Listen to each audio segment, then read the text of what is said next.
Okay, welcome to Escape Trajectory with Jetpack Jasper, Episode 1, Mal Goes to War with Edward Ashton. Um, I'd like to just introduce Edward Ashton here. Certainly, it was exciting to get a chance to uh, listen to the audiobook adaptation on Macmillan Audio, and it was such an incredible listen. And listening to the protagonists and the way that it was done, and certainly the one of my favorite characters that I've had in a book recently with Mal. It was just absolutely stunning. Um, and Mal Goes to War is available in hardback with St. Martin's Press right now, and the audiobook adaptation narrated by John Peralta and Catherine Chin on Macmillan Audio. But yeah, can you tell me what inspired you to write Mal Goes to War? This is a book that goes back a long way for me. I wrote the first pieces of it, probably 20% of the book, in 2014 and 2015. I've always been interested in the idea of other minds other than human, and how they would see the world. And that, there are a lot of people who have played around with this idea. And a lot of times what you wind up with is sort of the Star Trek idea of people in rubber suits, aliens or whatever. They have the same motivations that humans have. They have the same sort of thought process as humans have. And, I never felt that was quite right.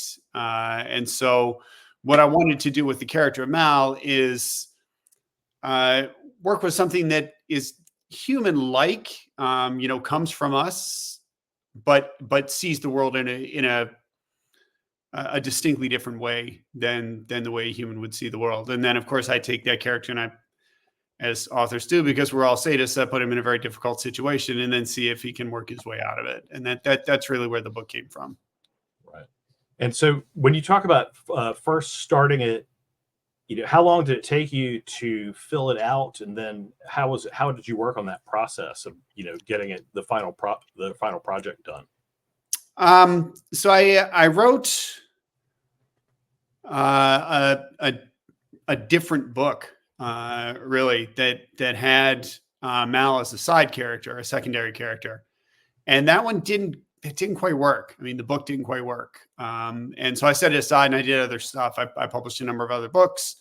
I wrote Mickey 7. I wrote Antimatter Blues. And then, but it's sort of in my mind, I kept coming back to this character because I just really liked the kid. The first sort of plot line, the book that I put him in, didn't work, but the character still worked for me. And I thought, I feel like I can do something with this. And so I pulled out small chunks from that book.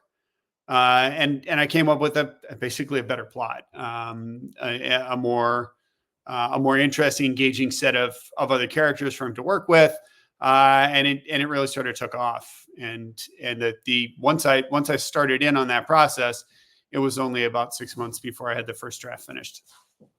So, can you talk about like the scope of what you set up and sort of the background in the conflict, between the modified humans and the fundamentalists, and then sort of how these Silico American AIs sort of came into being? It's such just a wonderful premise. Yeah, the background for the book is it's set in the relatively near future, maybe like 50 years, 60 years in our future. And the premise is that we've gotten to the point where we can genetically modify ourselves to give our kids stronger abilities than what we had, make them stronger, make them faster, make them smarter, whatever that may be. And we can also sort of mechanically augment ourselves.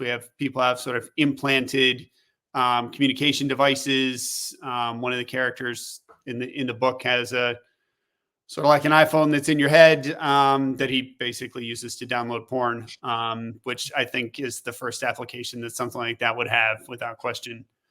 But these things are only available to the rich. And they give the people who have them huge advantages in life, sort of in the job market. And you've gotten to the point where if you don't have those sorts of advantages, you're really literally a second-class citizen. It's not just that, you may have started out with bad circumstances. You have no chance of getting ahead, because the people who are above you literally have advantages, have abilities that you can't match. And so, as you might imagine, that makes people really angry. And at the beginning of the book, basically a war has broken out. The sort of underclass has risen up, and they're attempting to kind of overthrow the established government and the established sort of elite hierarchy of these sort of modified and augmented humans. And at the same time, you've got this growing sort of nascent community of artificial intelligences who are basically personality emulators that have escaped escaped the farm. The other humans aren't necessarily aware of their existence because they do a good job of hiding in the networks. This is kind of a classic trope in science fiction. And so they're watching this war with a little bit of detachment, but also some dread, because they're dependent on the infrastructure of human society to live, and they see these idiot humans basically wrecking the place up, and they're not sure what to do about it. And did you get a chance to listen to or enjoy the audiobook adaptation of Mal Goes to War? Oh, absolutely. Yeah. It was incredible. I was able to get an advanced reader, and I had it in my queue, and that's how I kind of came across Mal Goes to War. And it just was so incredibly well done. And it's the way that they gave Mal's voice and sort of and interpreted sort of the way that you kind of had that sarcasm that Mal has. And it's just such a wonderfully skewed look at, at humanity from a totally different perspective. And like one of the things that I really enjoyed was the way that he would hop from network to network. My day-to-day stuff is in IT, so I'm always scared absolutely to death of things like Mal. So it's absolutely incredible character to have that was just so well done. How did you manage to balance the humor in such a dystopian idea? That was one of the most powerful things about this book. That's something that sort of runs through all my books. I write about some really heavy subjects. I write about some serious subjects.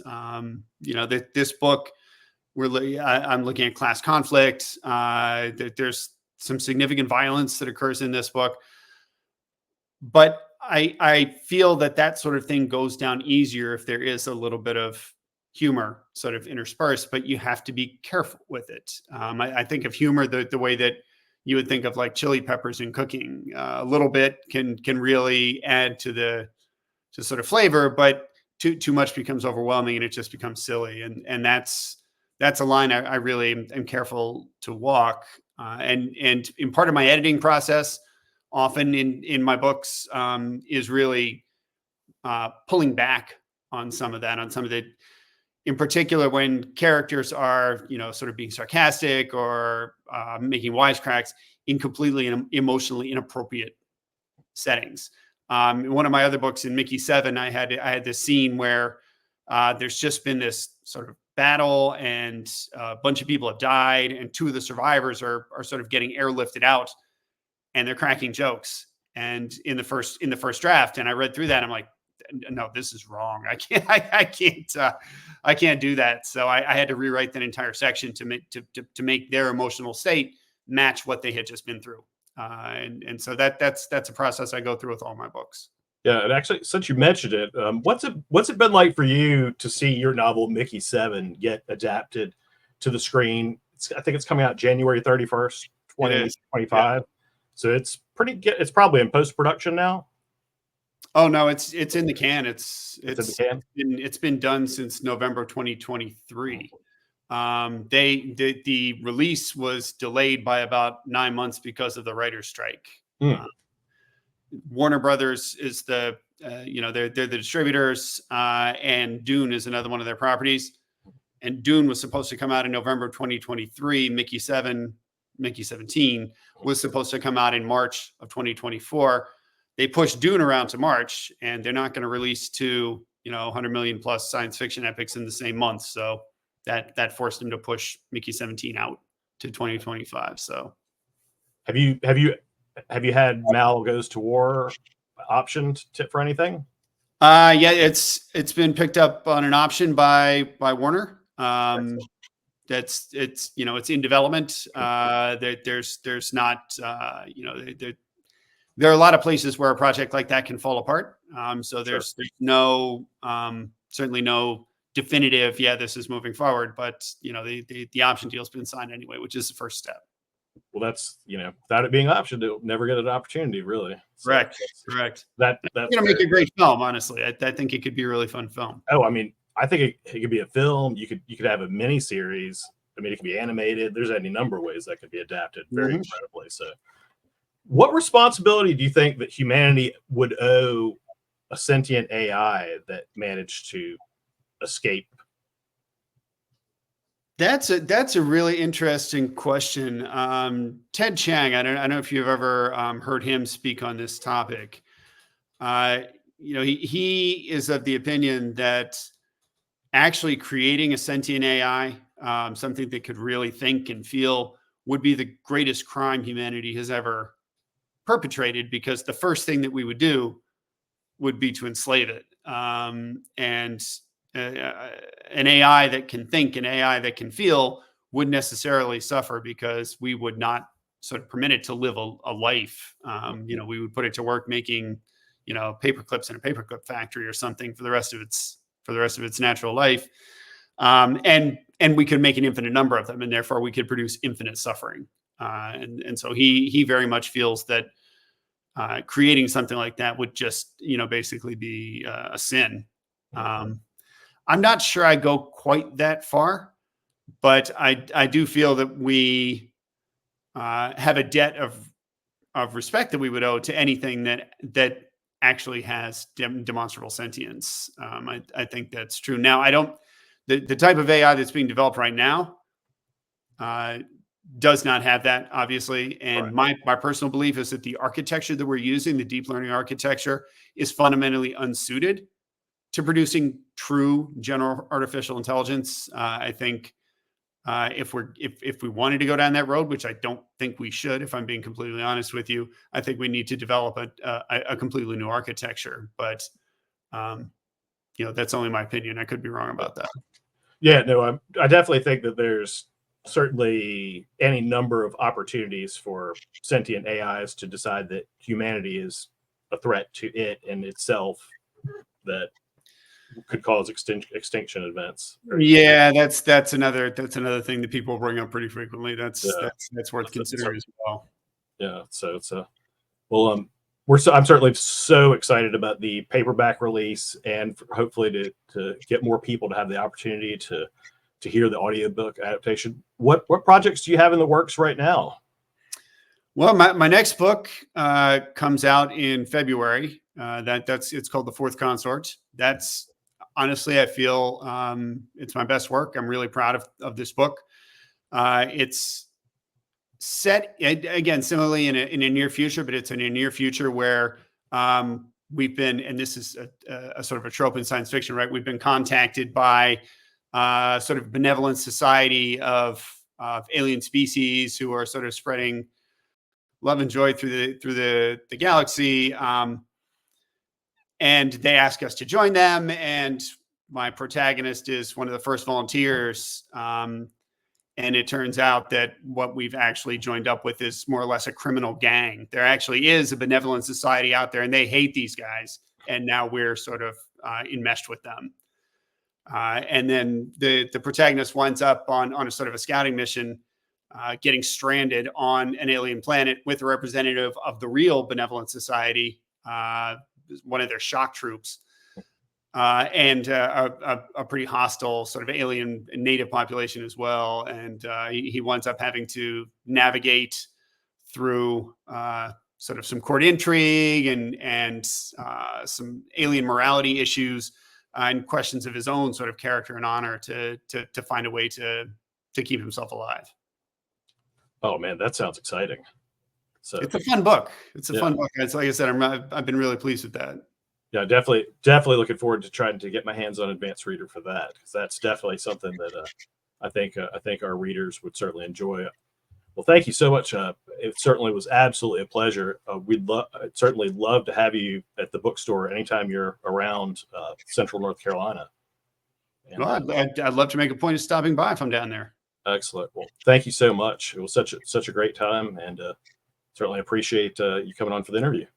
Sure thing. Really appreciate the opportunity. Hey, thank you. Yeah, thank you.